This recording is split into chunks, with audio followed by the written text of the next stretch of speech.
ഇണക്കവും പിണക്കവും ജീവിതമാകുന്ന നാണയത്തിൻ്റെ ഇരുവശങ്ങളാണ്. പിണങ്ങിയാലാണ് ഇണക്കത്തിൻ്റെ യഥാർത്ഥ മാധുര്യം നുണയാൻ സാധിക്കുകയുള്ളൂ. രാത്രിയുണ്ടെങ്കിലേ പകലിന് പ്രസക്തിയുള്ളൂ. ഇരുട്ടുണ്ടെങ്കിലേ വെളിച്ചത്തിന് പ്രാധാന്യമുള്ളൂ. പിണക്കത്തിലെ ഇണക്കങ്ങളാണ് യഥാർത്ഥത്തിൽ ഈ ബന്ധങ്ങൾ പിരിയാനാവില്ല എന്നുള്ള കൃത്യമായ തിരിച്ചറിവ് ഇരുവിഭാഗത്തിനും ഇരു പാർട്ണർക്കും നൽകുന്നത്. പക്ഷേ പിണക്കത്തിൻ്റെ മുഴുവൻ ധാർമ്മികമായ മാനദണ്ഡങ്ങളും ലംഘിക്കുമ്പോഴാണ് പിണക്കം അടിപിടിയിലും പൊട്ടിത്തെറികളിലും കലഹങ്ങളിലും കൊലപാതകങ്ങളിലും വന്നുകൊണ്ട് കലാശിക്കുന്നത്. എങ്ങനെയാണ് ബന്ധങ്ങളിൽ വിള്ളൽ വരുന്നത്? ഒരു മനുഷ്യൻ അവൻ്റെ ഐഡൻറ്റിറ്റിയായ ഒരു വ്യക്തിയുടെ അഡ്രസ്സായ ബന്ധങ്ങളെ എങ്ങനെ മെച്ചപ്പെടുത്താം എന്നാണ് ഈ അന്വേഷണങ്ങളുടെ ആകത്തുക. മനുഷ്യൻ ഒരു സാമൂഹിക ജീവിയാണ്. ഒരു സമൂഹത്തിൻ്റെ നിലനിൽപ്പിൻ്റെ അടിസ്ഥാനം ആ സമൂഹത്തിലെ മെമ്പർമാരുടെ ബന്ധത്തിൻ്റെ മേൽ ആശ്രയിച്ചിരിക്കുന്നു. ഒരാളുടെ ജീവിതത്തിൻ്റെ നിലവാരം, ഒരാളുടെ ജീവിതത്തിൻ്റെ ക്വാളിറ്റി അളക്കുന്നത് ആ വ്യക്തിക്ക് തൻ്റെ ചുറ്റുപാടുള്ള ബന്ധങ്ങളുടെ അടിസ്ഥാനത്തിലാണ്. ഏത് രൂപത്തിലാണ് തൻ്റെ ചുറ്റുപാടുള്ള ആളുകളോട് അവരുടെ റിലേഷൻ മെയിൻറ്റെയിൻ ചെയ്യുന്നത്, അതാണ് ആ വ്യക്തിയുടെ മേൽവിലാസം. നമ്മുടെ ഭാര്യ, ഭർത്താവ്, മക്കൾ, ഉമ്മ, ഉപ്പ, അയൽപക്കം, തൊഴിൽ മേഖല, കുടുംബം, സൗഹൃദങ്ങൾ, അധ്യാപകർ, വിദ്യാർത്ഥികൾ, ഇവരുമായിട്ടുള്ള നമ്മുടെ ഇടപാടിൻ്റെ, നമ്മുടെ ബന്ധങ്ങളുടെ ആകത്തുകയാണ് നമ്മുടെ ജീവിതത്തിൻ്റെ മൂല്യം എന്ന് പറയുന്നത്. ഒരു കവിതയുടെ ആശയം ഞാനിവിടെ പങ്കുവെക്കാം. ഒരാളെക്കുറിച്ച് നമുക്കറിയണമെങ്കിൽ നാം അയാളെക്കുറിച്ച് അന്വേഷിക്കേണ്ടതില്ല, മറിച്ച് അയാളുടെ കൂട്ടുകാരെക്കുറിച്ച് അന്വേഷിച്ചാൽ മതി. കൂട്ടുകാർ മറ്റുള്ള കൂട്ടുകാരെ അനുധാവനം ചെയ്യുന്നതാണ്. ബന്ധങ്ങളുടെ പ്രാധാന്യം, ബന്ധങ്ങളുടെ അടിവേരുകൾ എത്രത്തോളം ആഴ്ന്നിറങ്ങിയിട്ടുണ്ട് എന്നോ ഈ കവിതയുടെ ആശയങ്ങളിൽ നിന്നോ നമുക്ക് വായിച്ചെടുക്കാൻ സാധിക്കുന്നതാണ്. അതിനാൽ ബന്ധങ്ങൾ നന്നാക്കലും നിലനിർത്തലും ഒരു മനുഷ്യൻ്റെ ജീവിതത്തിൽ അനിവാര്യമായതിനാൽ അതിനെ പഠിച്ചെടുക്കലും പരിപോഷിപ്പിക്കലും മനുഷ്യൻ്റെ ജീവിതത്തിൽ ഏറ്റവും പ്രധാനപ്പെട്ട കാര്യമാണ്, ഏറ്റവും പ്രധാനപ്പെട്ട ഘടകമാണ്. കാരണം ഒരു മനുഷ്യൻ അപരൻ സർട്ടിഫിക്കറ്റ് നൽകുന്നത് ഒരു വ്യക്തിക്ക്, ഒരു മനുഷ്യൻ മറ്റുള്ള ഒരാൾ, അപരനായ ഒരു വ്യക്തി സർട്ടിഫിക്കറ്റ് നൽകുന്നത് അവരുമായുള്ള ബന്ധത്തിൻ്റെ അടിസ്ഥാനത്തിലാണ്. ബന്ധങ്ങൾ ഒരാളുടെ ഐഡൻറ്റിറ്റിയെയാണ് ബാധിക്കുക. അവൻ നല്ലവനെന്നും ചീത്തയെന്നും വിധിയെഴുതുന്നത് അത് സമൂഹത്തിൻ്റെ കണ്ണിലൂടെയായാലും മതത്തിൻ്റെ കോണിലൂടെയായാലും ബന്ധങ്ങൾക്ക് നിർണായകമായ സ്വാധീനമുണ്ട്. മനുഷ്യജീവിതത്തിൽ ബന്ധങ്ങളുടെ പ്രാധാന്യം കൃത്യമായി നമുക്ക് ബോധ്യപ്പെട്ടു. ഇനി വളരെ പോസിറ്റീവായ രൂപത്തിൽ ബന്ധങ്ങളെ മെച്ചപ്പെടുത്താനുള്ള രഹസ്യ അറയിലോട്ട് നമുക്ക് പ്രവേശിക്കാം. പ്രധാനമായും 3 അടിസ്ഥാന കാര്യങ്ങളാണ് എല്ലാ ബന്ധങ്ങളുടെയും അടിവേര്. ഈ അടിവേര് എത്രത്തോളം ആഴങ്ങളിലേക്ക് ഇറങ്ങിച്ചെല്ലുന്നുണ്ടോ അതിനനുസരിച്ച് ബന്ധങ്ങളാകുന്ന വൃക്ഷത്തിൻ്റെ പൂക്കളും ഫലങ്ങളും ഇലകളും തളിർക്കുകയും പുഷ്ടിപ്പെടുകയും ചെയ്യും. ഈ അടിവേരുകൾ കൃത്യമായാൽ പിന്നെ ദൂരങ്ങളോ നിറങ്ങളോ ജാതിയോ വർഗമോ യോഗ്യതയോ അവർക്ക് മുമ്പിൽ പ്രശ്നമേ അല്ല. ഇനി നമുക്ക് 3 അടിവേരുകളെ, ബന്ധങ്ങളുടെ 3 അടിവേരുകളെ കുറിച്ച് പരിചയപ്പെടാം. 1. പ്രോപ്പർ ഡയലോഗ്, പ്രോപ്പർ കമ്മ്യൂണിക്കേഷൻ അഥവാ കൃത്യമായ സംഭാഷണം. 2. മ്യൂച്വൽ റെസ്പെക്റ്റ്, പരസ്പര ബഹുമാനം. 3. മ്യൂച്വൽ ട്രസ്റ്റ്, പരസ്പര വിശ്വാസം. ഇവ മൂന്നും ഒരാളുടെ ജീവിതത്തിൽ സ്വായത്തമാക്കിയാൽ അയാളുടെ ബന്ധം വളരെ പോസിറ്റീവും ആരോഗ്യകരവും സമൃദ്ധിയും സമാധാനവും നിറഞ്ഞതായിരിക്കും. ഈ രൂപത്തിലുള്ള ബന്ധമായാൽ ഇരുവിഭാഗത്തിനും പരസ്പരം സന്തോഷവും ജീവിതം അനുഭവപ്പെടുന്നതാണ്. ഇനി നമുക്ക് ഓരോന്നും ചെറിയ രൂപത്തിൽ പരിചയപ്പെടാം. 1. Proper dialogue. എന്താണ് പ്രോപ്പർ ഡയലോഗ്? ഇത് നമ്മുടെ സംഭാഷണത്തിലെ കൃത്യമായ ഒഴുക്കാണ്, കൃത്യമായ ഫ്ലോ ആണ്. വാക്ക് അങ്ങോട്ടും ഇങ്ങോട്ടും പരസ്പരം ഒഴുകിക്കൊണ്ടിരിക്കും. ഇടയ്ക്ക് വെച്ച് സംഭാഷണം ബ്ലോക്കാവുകയില്ല, തടസ്സപ്പെടുകയില്ല. കൂടുതൽ കൽപ്പനകളില്ല, വിമർശനങ്ങളില്ല, കുറ്റപ്പെടുത്തലില്ല, ആജ്ഞകളില്ല, ആക്ഷേപങ്ങളില്ല. ഇതെല്ലാം നമ്മുടെ പ്രോപ്പർ ഡയലോഗുകളെ തടസ്സപ്പെടുത്തുന്ന ബ്ലോക്കുകളാണ്, കല്ലുകളാണ്. ഈ കല്ലുകൾ നീക്കം ചെയ്ത് സ്ഫുടം ചെയ്തെടുത്ത സംഭാഷണത്തെക്കുറിച്ചാണ് പ്രോപ്പർ ഡയലോഗ് എന്ന് പറയുന്നത്.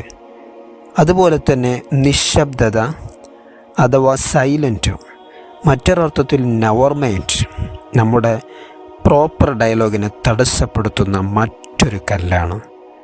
ശബ്ദിക്കേണ്ട സാഹചര്യങ്ങളിൽ നിശബ്ദതയും ഒരു വലിയ പ്രശ്നമാണ്, ഒരു വലിയ കുപ്പിക്കഷ്ണമാണ്. ചിലരുടെ ചില സമയങ്ങളിലുള്ള നിശബ്ദത അവരുടെ അട്ടഹാസങ്ങളെക്കാൾ ഭയാനകരവും അലോസരവുമായിരിക്കും. ഇത് നമ്മുടെ സംഭാഷണങ്ങളെ ഡാമേജ് വരുത്തുന്നതാണ്. നിശബ്ദതയുടെ സമയത്ത് തൻ്റെ പാർട്ണർ വിചാരിക്കുക, ഞാൻ പറയുന്നത് കേൾക്കാൻ മറ്റുള്ളവർക്ക് മനസ്സില്ല എന്നായിരിക്കും, മറ്റുള്ളവർക്ക് താല്പര്യമില്ല എന്നുമായിരിക്കും. അതുപോലെ തന്നെ പ്രോപ്പർ കമ്മ്യൂണിക്കേഷനെ ബാധിക്കുന്ന മറ്റൊരു വൈറസാണ് അമിതമായ ശബ്ദം. ഈ കല്ലുകളും ഈ വൈറസുകളും നമ്മുടെ ഡയലോഗിനെ, നമ്മുടെ കമ്മ്യൂണിക്കേഷൻ്റെ ക്വാളിറ്റിയെ കുറക്കുന്നതാണ്, അതിൻ്റെ നിലവാരം താഴോട്ട് വലിച്ചിറക്കുന്നതാണ്. പലപ്പോഴും പല ബന്ധങ്ങളുടെയും തകർച്ചയുടെയും കാരണം ഈ കല്ലുകളാണ്, ഈ വൈറസുകളാണ്. അവസാനം ഡയലോഗിൽ വരുന്ന ഡാമേജുകൾ നമ്മുടെ ജീവിതത്തിൻ്റെ തന്നെ ഡാമേജുകളായി മാറുന്നു. ഉദാഹരണത്തിനായി, നിങ്ങൾ ഒരധ്യാപകനാണെങ്കിൽ നിങ്ങളുടെ വിദ്യാർത്ഥികളുമായുള്ള നിങ്ങളുടെ കമ്മ്യൂണിക്കേഷൻ നെഗറ്റീവ് ആവുകയോ വയലൻ്റ് ആവുകയോ സൈലൻ്റ് ആവുകയോ ചെയ്താൽ നിങ്ങളും വിദ്യാർത്ഥികളുമായുള്ള ഒരു ബന്ധം അവിടെ നഷ്ടപ്പെട്ടു എന്ന് തന്നെ പറയാം. നിങ്ങളൊരു രക്ഷിതാവാണെങ്കിലോ നിങ്ങളും മക്കളുമായിട്ടുള്ളതായ ആ ബന്ധം അവിടെ തകർന്നു പോകുന്നതാണ്. പിന്നീട് അത് പഴയതുപോലെ മെയിൻറ്റെയിൻ ചെയ്യുക എന്നത് വളരെ പ്രയാസമാണ്. കാരണം തകർന്നടിഞ്ഞൊരു ഗ്ലാസിനെ പഴയ ഒരവസ്ഥയിലേക്ക് കൊണ്ടുവരാൻ വളരെ പ്രയാസമാണ്. പലപ്പോഴും അത് വിജയിക്കാറില്ല. അതിനാൽ തകർന്നടിയാതെ സൂക്ഷിക്കുക എന്നത് വളരെ പ്രധാനമാണ്. നോവുന്ന ഒരു വാക്കുകൊണ്ട് ഹൃദയത്തിൽ തീർക്കുന്നതായ മുറിവുകൾ മധുരിക്കുന്ന 100 വാക്കുകൾ കൊണ്ട് പോലും ഒരു പക്ഷേ ശമനം ലഭിച്ചെന്ന് വരില്ല. സത്യത്തിൽ അക്ഷരങ്ങൾ നിഷ്കളങ്കരാണ്. ചേർത്ത് പറയുമ്പോൾ പിറക്കുന്ന വാക്കുകളാണ് നമ്മെ ചിരിപ്പിക്കുന്നതും നമ്മെ ചിന്തിപ്പിക്കുന്നതും നമ്മെ കരയിപ്പിക്കുന്നതും. ഒരിക്കൽ നാവും പല്ലും പരസ്പരം ഗമനടിച്ച് തർക്കിച്ചപ്പോൾ പല്ല് നാക്കിനോട് പറഞ്ഞു അത്രേ, നീ ഗമനടിക്കേണ്ട, കാരണം നീ ഒരു എല്ല് പോലുമില്ലാത്ത വളരെ ബലഹീനമായ ആർക്കും അറ്റാക്ക് ചെയ്യാവുന്ന ഒരു അവയവമാണ് നീ. നാവ് തിരിച്ചു പറഞ്ഞു, അത് ശരി തന്നെയാണ്, പക്ഷേ ഞാൻ പറയുന്നൊരു വാക്ക് മതി, എന്നിൽ നിന്ന് പുറപ്പെടുന്നൊരു വാക്ക് മതി നിങ്ങൾ 32 ആളുകളും ജനമധ്യത്തിൽ അടിച്ചു തെറിപ്പിക്കപ്പെടാൻ. നാവിൻ്റെ ഈ പ്രതികരണത്തിൽ നമുക്ക് പാഠമുണ്ട്, നമുക്ക് തിരിച്ചറിവുകളുണ്ട്. അതിനാൽ പ്രോപ്പർ ഡയലോഗ് വളരെ പ്രധാനപ്പെട്ടതാണ്. ഇത് സൈലൻറ്റോ വയലൻറ്റോ അല്ല, രണ്ടിനും ഇടയിലുള്ള ഒരവസ്ഥയാണ്, ഒരു സ്റ്റേജാണ്. എങ്ങനെ ഇത് നമുക്ക് സാധ്യമാക്കാം? അവിടെയാണ് മാസ്മരിക ബന്ധങ്ങളുടെ രണ്ടാമത്തെ രഹസ്യമായ അറയിലോട്ടോ രണ്ടാമത്തെ രഹസ്യമായ ഫോർമുലയിലോട്ടോ നാം പ്രവേശിക്കുന്നത്, അഥവാ മ്യൂച്വൽ റെസ്പെക്റ്റ്, പരസ്പര ബഹുമാനം. What is the mutual respect? എന്താണ് മ്യൂച്വൽ റെസ്പെക്റ്റ് എന്ന് പരിചയപ്പെടുന്നതിന് മുമ്പ് എന്താണ് റെസ്പെക്റ്റ് എന്ന വാക്ക് നമുക്കൊന്ന് പരിചയപ്പെടാം. അതിനാൽ റെസ്പെക്റ്റ് എന്ന വാക്കിനെ രണ്ടായി ഭാഗിക്കാം. റീസ്പെക്റ്റ്, റീ എന്ന് പറഞ്ഞാൽ എഗെയിൻ ആൻഡ് എഗെയിൻ, വീണ്ടും വീണ്ടും. സ്പെക്റ്റ് എന്ന് പറഞ്ഞാൽ അന്വേഷിക്കുക, കാണുക, നോക്കുക എന്നാണ് അർത്ഥം.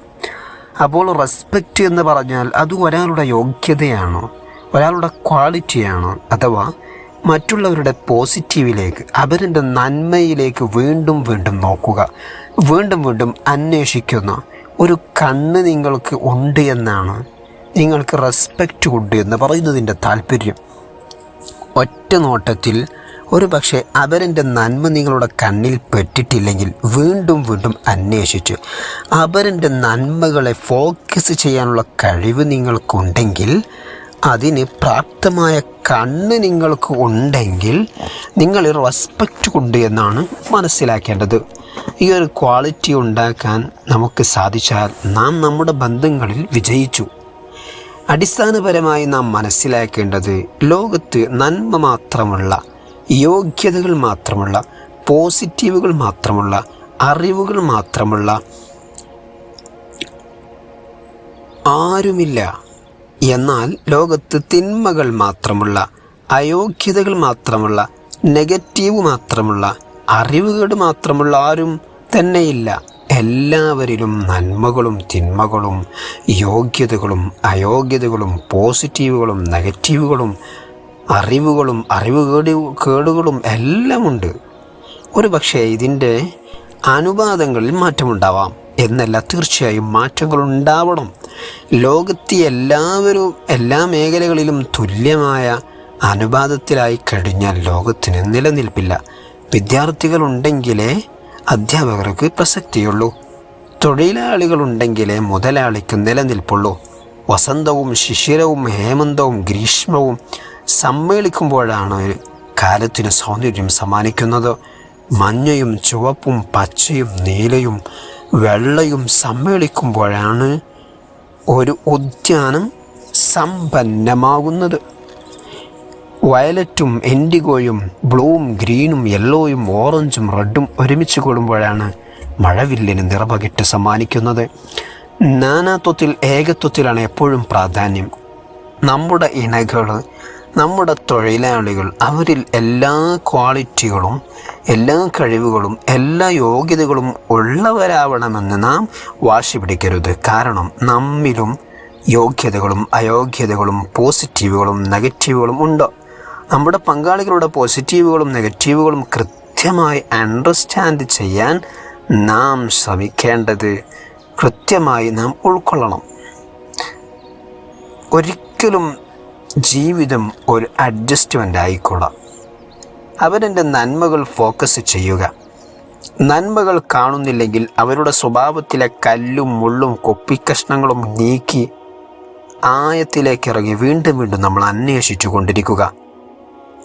സാന്ത്വനത്തിൻ്റെ നീരുറവകൾ നിങ്ങളുടെ അന്വേഷണം ചെന്നവസാനിക്കുന്നതായി നിങ്ങൾക്ക് അനുഭവപ്പെടുന്നതാണ്.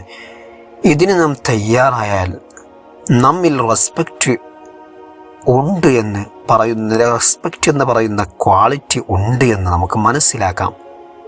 Keep respect and take respect. Respect കൊടുത്താൽ നമുക്കും തിരിച്ച് റെസ്പെക്റ്റ് ലഭിക്കും. തിരിച്ചറിയുക, നമ്മൾ ഒരാൾ റെസ്പെക്റ്റ് ചെയ്യുന്നു എന്ന് പറഞ്ഞാൽ നമ്മളിൽ ഈ ഒരു ക്വാളിറ്റി അഥവാ അവരുടെ നന്മ കാണുന്ന കണ്ണ് നമുക്കുണ്ട് എന്നാണ് അതിനർത്ഥം. ശ്രദ്ധിക്കുക, നിങ്ങൾ ഒരു വ്യക്തി എന്ന നിലക്ക് നിങ്ങളൊന്നുമല്ല, മറിച്ചൊരു സമൂഹത്തോടൊപ്പം ചേരുമ്പോഴാണ് നിങ്ങൾക്ക് പ്രാധാന്യം ലഭിക്കുന്നത്. വെള്ളത്തുള്ളികൾ ചേരുമ്പോഴാണ് സമുദ്രങ്ങൾ സൃഷ്ടിക്കപ്പെടുന്നത്. നിങ്ങൾക്ക് സമൂഹത്തിലെ ആ സ്ഥാനം നിർണ്ണയിക്കുന്നത് നിങ്ങളുടെ ബന്ധത്തിൻ്റെ അടിസ്ഥാനത്തിലാണ്. അതിനാൽ മാസ്മരിക ബന്ധത്തിൻ്റെ രണ്ടാമത്തെ ഫോർമുല മ്യൂച്വൽ റെസ്പെക്റ്റിനെ നമ്മൾ നട്ടു വളർത്തണം. വെള്ളവും വളവും ചേർത്ത് അതിനെ വളർത്തിയെടുക്കണം.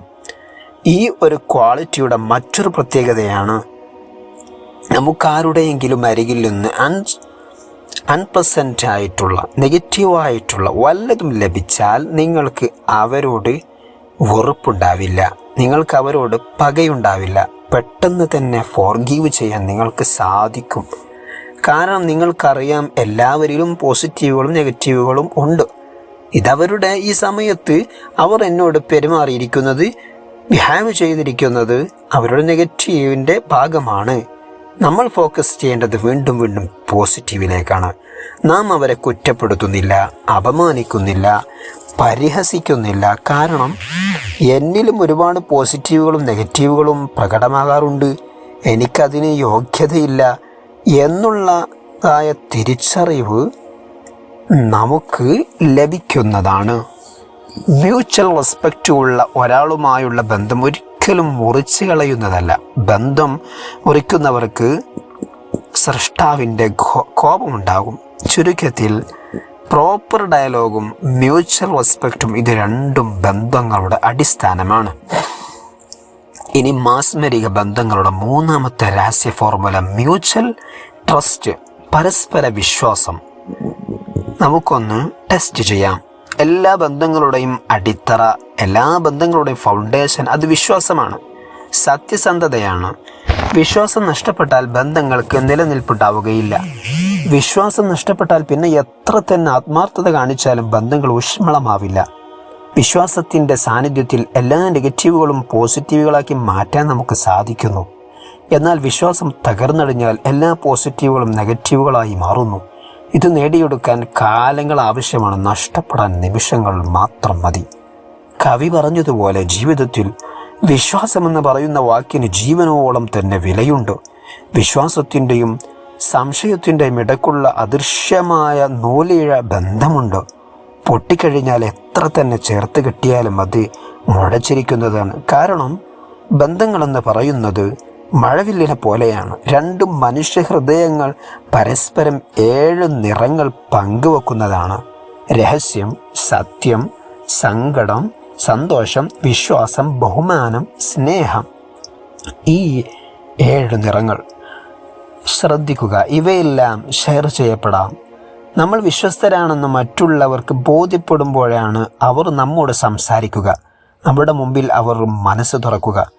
ഇരു വ്യക്തികൾക്കിടയിലും ഒരു സുരക്ഷിതത്വം, ഒരു സെക്യൂരിറ്റി സ്ഥിതി ചെയ്യുമ്പോഴാണ് പരസ്പരം മനസ്സ് തുറന്ന് സംസാരിക്കുക. എത്ര ആളുകൾക്ക് നിങ്ങളുടെ മുന്നിൽ തുറന്ന് സംസാരിക്കാൻ, ഭയമില്ലാതെ സംസാരിക്കാൻ, സുരക്ഷിതമായി സംസാരിക്കാൻ തോന്നുന്നുണ്ടോ? അത്രയും ബന്ധങ്ങൾ തുന്നിച്ചേർക്കാൻ സാധിക്കുന്ന ഒരു വ്യക്തിയായി നിങ്ങളെ പരിഗണിക്കുന്നതാണ്.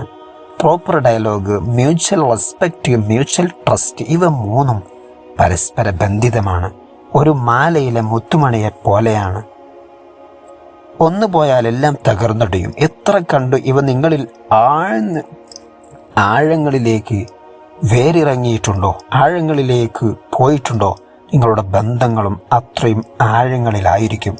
ഇവ മൂന്നുമില്ലെങ്കിൽ ബന്ധങ്ങൾ വെറും അഭിനയങ്ങളാണ്. ഇനി നമുക്ക് ചുറ്റുമുള്ള ഒരുപാട് ബന്ധങ്ങൾ നമുക്കൊന്ന് പരിശോധിക്കാം. അത് നമ്മളും മറ്റൊരു വ്യക്തിയുമായുള്ള നല്ല ബന്ധങ്ങളാവാം, അല്ലെങ്കിൽ മറ്റു 2 വ്യക്തികൾ തമ്മിലുള്ള ബന്ധങ്ങളാവാം. ഏതു തന്നെ ആയാലും ഈ നല്ല ബന്ധങ്ങളെല്ലാം 3 ഫോർമാറ്റുകളും കൃത്യമായ അളവിൽ നമുക്ക് കാണാൻ സാധിക്കും. നമുക്ക് ചുറ്റും ഉള്ള തകർന്നടിഞ്ഞിരിക്കുന്ന ഒരുപാട് ബന്ധങ്ങൾ നമുക്ക് പരിശോധിക്കാം. അവിടെയെല്ലാം ഈ രഹസ്യ ഫോർമുലയുടെ അഭാവം നമുക്ക് കൃത്യമായി അനുഭവപ്പെടുന്നതാണ്, ബോധ്യപ്പെടുന്നതാണ്. അതിനാൽ ഈ ഫോർമുലയെ നമ്മുടെ ക്വാളിറ്റിയായി നമുക്ക് മാറ്റാൻ സാധിക്കണം. നിങ്ങൾ ആരോടെങ്കിലുമുള്ള ബന്ധം മെച്ചപ്പെടുത്താൻ നിങ്ങൾ ആഗ്രഹിക്കുന്നുണ്ടോ എങ്കിൽ ഈ ചേരുവകൾ നിങ്ങൾ ആ ബന്ധങ്ങളിൽ പ്രയോഗവൽക്കരിക്കുക. നിങ്ങളുടെ ജീവിതത്തിൽ പ്രയോഗവൽക്കരിക്കുക. നമ്മുടെ ഓരോ ബന്ധങ്ങളും എടുത്തു നോക്കിയാൽ, അഥവാ ഭാര്യ ഭർത്ത ബന്ധമാവാം, മാതാപിതാക്കൾ മക്കൾ ബന്ധമാവാം, സൗഹൃദ ബന്ധങ്ങളാവാം, അയൽപ്പക്ക ബന്ധങ്ങളാവാം, ഗുരുശിഷ്യ ബന്ധമാവാം, കുടുംബ ബന്ധമാവാം. ഒന്നെടുത്ത് പരിശോധിച്ച് കറിയിൽ ഉപ്പും മുളകും നോക്കുന്നത് പോലെ ഈ 3 ചേരുവകളും നമ്മുടെ ബന്ധങ്ങളിൽ ഉണ്ടോ എന്ന് പരിശോധിക്കുക. കുറവുണ്ടെങ്കിൽ ആവശ്യമുള്ളത് നിങ്ങൾ കൂട്ടിച്ചേർക്കുക. ഓരോ ദിവസവും ഒരുപാട് തവണ പല തവണ നാം നമ്മുടെ ഭക്ഷണത്തിലെ ചേരുവകൾ ഉപ്പും മുളകും മല്ലിയും നോക്കുന്നുണ്ടെങ്കിൽ ഇടയ്ക്കിടയ്ക്ക് നമ്മുടെ ബന്ധങ്ങളിൽ ചേരുവകളും നോക്കുന്നത് നല്ലതായിരിക്കില്ലേ? ഓരോ ദിവസവും ഉറങ്ങുന്നതിന് മുമ്പ് നമ്മുടെ ബന്ധങ്ങളുടെ ടെസ്റ്റ് നമ്മളൊന്ന് ചെക്ക് ചെയ്യണം. ബന്ധങ്ങളുടെ രസതന്ത്രം, ബന്ധങ്ങളുടെ മനഃശാസ്ത്രം ഇടയ്ക്കിടെ നമുക്കൊന്ന് അനലൈസ് ചെയ്യാം. ഇനി ബന്ധങ്ങൾ ആരംഭിക്കുന്നതിന് മുമ്പും ചില കാര്യങ്ങൾ നാം ആലോചിക്കേണ്ടതുണ്ട്. ഈ ബന്ധം എനിക്ക് എൻ്റെ സംസ്കാരത്തോട്, എൻ്റെ കുടുംബത്തോട്, എൻ്റെ മതമൂല്യങ്ങളോട് ചേർന്നതാണോ എന്ന് നാം ഉറപ്പുവരുത്തണം. നമ്മൾ വളർത്തുന്ന ബന്ധങ്ങളാണെന്ന് ബോധ്യപ്പെട്ട് കഴിഞ്ഞാൽ അവയെ നിങ്ങൾ ചേർത്ത് പിടിക്കുക, ശ്രദ്ധിക്കുക. ബന്ധങ്ങൾ ചിലപ്പോഴൊക്കെ വിലങ്ങുകളാണ്. അത് പൊട്ടിത്തെറിച്ച് കഴിഞ്ഞാൽ സഹിക്കാനാവാത്ത വിങ്ങലുകളായി മാറും. ഒരാളുമായിട്ടുള്ള യഥാർത്ഥ ബന്ധം നിലനിർത്താൻ നിങ്ങൾ ആഗ്രഹിക്കുന്നുവെങ്കിൽ അവരെക്കുറിച്ച് നമുക്കറിയാവുന്ന കാര്യങ്ങൾ മാത്രം വിശ്വസിക്കുക. കേട്ടുകേൾവികൾക്കപ്പുറം നമ്മുടെ അനുഭവങ്ങളും നമ്മുടെ അറിവുകൾക്കും നാം പ്രാധാന്യം നൽകുക. ചില ബന്ധങ്ങളിൽ ചെറിയ ചെറിയ മോശമായ ശീലങ്ങൾ കണ്ടാലും ആ ബന്ധങ്ങൾ നിലനിർത്താൻ വേണ്ടിയിട്ട് നാം ശ്രമിക്കുക. നമുക്കറിയാവുന്ന തിരിച്ചറിവുകൾ അവർക്ക് പകർന്നു കൊടുക്കുക. കാരണം വെള്ളം എത്ര മോശമായാലും കുടിക്കാൻ പറ്റിയില്ലെങ്കിലും തീ അണക്കാനെങ്കിലും ആ വെള്ളം ഉപകാരപ്പെടുന്നതാണ്. ബന്ധങ്ങളിൽ രഹസ്യ ഫോർമുല നാം മുറുകെ പിടിക്കുക. ഇനി നിങ്ങൾ ചോദിക്കുകയാണ്, ഈ ഫോർമുല പാർട്ണറിൽ നിന്നുള്ള ഒരാൾ മാത്രം നിലനിർത്തിയത് കൊണ്ട് കാര്യമുണ്ടോ? തീർച്ചയായിട്ടും ഫലമുണ്ട് എന്നതാണ് വസ്തുത. കാരണം എല്ലാ ബന്ധങ്ങളുടെയും അടിത്തറ ഇവയാണെന്ന് അറിയലോടുകൂടെ ഈ ഒരു തിരിച്ചറിവ് നിങ്ങൾക്ക് ലഭിക്കലിലൂടെ, ഇത് നിങ്ങളുടെ പരിജ്ഞാനവുമായി പരിണമിക്കലിലൂടെ അപ്പുറത്തുനിന്ന് വല്ല അലോസരങ്ങളും ഉണ്ടായാലും, അപ്പുറത്തുനിന്ന് വല്ല നെഗറ്റീവുകളും ഉണ്ടായാലും നിങ്ങൾ പ്രോപ്പറായ ഡയലോഗിലേക്കാണ് പോവുക. നിങ്ങൾ വിശ്വാസം നിലനിർത്തുന്നു. നിങ്ങൾ അവരെ റെസ്പെക്റ്റ് ചെയ്ത് അവരുടെ നന്മയിലേക്ക് ഫോക്കസ് ചെയ്ത് കൃത്യമായ രൂപത്തിൽ പ്രതികരിക്കുന്നു. അതോടുകൂടെ ശബ്ദമുള്ള പൊട്ടിത്തെറികൾക്ക് പകരം ഒരു ഇൻസിഡൻറ്റ് കേവലം സൈലൻ്റായി മാറുന്നു. രണ്ട് കൈകളും കൂട്ടിമുട്ടുമ്പോഴാണ് ശബ്ദമുണ്ടാവുക. ഒരു കൈ വഴിമാറിയാൽ പൊട്ടിത്തെറികളോ ശബ്ദങ്ങളോ നടക്കില്ലല്ലോ. കാലങ്ങളെ കൊണ്ട് നിങ്ങളുടെ പാർട്ണർ നിങ്ങളെ അംഗീകരിക്കുക തന്നെ ചെയ്യുന്നതാണ്. അവരുടെ മോശമായ ഇടപെടലുകൾ, അവരുടെ നെഗറ്റീവ് പ്രവർത്തനങ്ങൾ, യാതൊരുവിധ നെഗറ്റീവ് റെസ്പോൺസുകളും നിങ്ങളിൽ ക്രിയേറ്റ് ചെയ്യാൻ സാധിക്കില്ലെന്ന് ക്രമേണ അവർക്ക് ബോധ്യപ്പെട്ട് വരുമ്പോഴാണ് അവർ അതിൽ നിന്നും പിന്മാറുന്ന അത്ഭുതം നിങ്ങൾക്ക് കാണാൻ സാധിക്കും. കാരണം ഗോളില്ലാത്ത പോസ്റ്റിലേക്ക് പന്തടിക്കുമ്പോൾ ആരായാലും മടുപ്പ് വരുന്നതാണ്. നന്മകൾ ക്ഷമിക്കുക. നമ്മിൽ മാറ്റങ്ങൾ വരുത്തുക. നമ്മിൽ മാറ്റങ്ങൾ വരുത്തി കഴിഞ്ഞാൽ ചുറ്റുപാടുകൾ മാറുന്നതായ അത്ഭുതം നമുക്ക് കാണാൻ സാധിക്കും. ഓർക്കുക, എനിക്ക് എന്നെ മാത്രമേ നന്നാക്കാൻ സാധിക്കൂ. എനിക്ക് മാത്രമേ എന്നിൽ മാറ്റം ഉണ്ടാക്കാൻ കഴിയുകയുള്ളൂ. നിങ്ങൾ മാത്രമാണ് മാറ്റത്തിന് തയ്യാറാവേണ്ടത്. നിങ്ങളെ മാറ്റാൻ കഴിയുകയുള്ളൂ. അതുകൊണ്ട് ലോകത്തെ നമുക്ക് മുഴുവൻ മെത്ത വിരിക്കാം, അല്ലെങ്കിൽ ലോകം മുഴുവനും മെത്ത വിരിച്ച് കൊടുക്കാൻ നമുക്ക് സാധിച്ചില്ലെങ്കിലും നമ്മുടെ സ്വന്തം കാലിൽ ചെരുപ്പ് ധരിക്കാൻ നമുക്ക് സാധിക്കുന്നതാണല്ലോ. അതിനാൽ proper dialogue, mutual respect, mutual trust, ഇവ മൂന്നും നമ്മുടെ ഡിക്ഷണറിയിൽ നാം തുന്നിച്ചേർക്കുക. ഇന്ന് മുതൽ എത്ര തൻ്റെ കൈപ്പുള്ള അനുഭവങ്ങൾ നിങ്ങളുടെ പാർട്ണറിൽ നിങ്ങൾക്കുണ്ടായിട്ടുണ്ടെങ്കിലും തിരിച്ചറിയുക, അവരിലും ഒരുപാട് നന്മകളുണ്ട്. മനസ്സോട് ചേർത്ത് പിടിച്ച്, ഹൃദയത്തോട് ചേർത്ത് പിടിച്ച്, തുറന്ന് സംസാരിച്ച് കഴിഞ്ഞ കാലത്തെ കണ്ണീർ എപ്പിസോഡുകൾ നമ്മുടെ മെമ്മറിയിൽ നിന്ന് എന്നേക്കുമായി പെർമനൻ്റായി നമ്മൾ ഡിലീറ്റ് ചെയ്യാം. ഒരിക്കലും ഉള്ളിൽ വെച്ച് വേവിക്കുന്നതിന് പകരം തുറന്ന മനസ്സോടെ, നിറഞ്ഞ സ്നേഹത്തോടെ ഇന്ന് നാം മനസ്സിലാക്കിയ 3 തിരിച്ചറിവുകളോടെ മുന്നോട്ട് പോവുക. നിങ്ങളുടെ ജീവിതത്തിൽ ശാന്തിയും സമാധാനവും നിലനിൽക്കുന്നതായി കാണാൻ കഴിയുന്നതാണ്.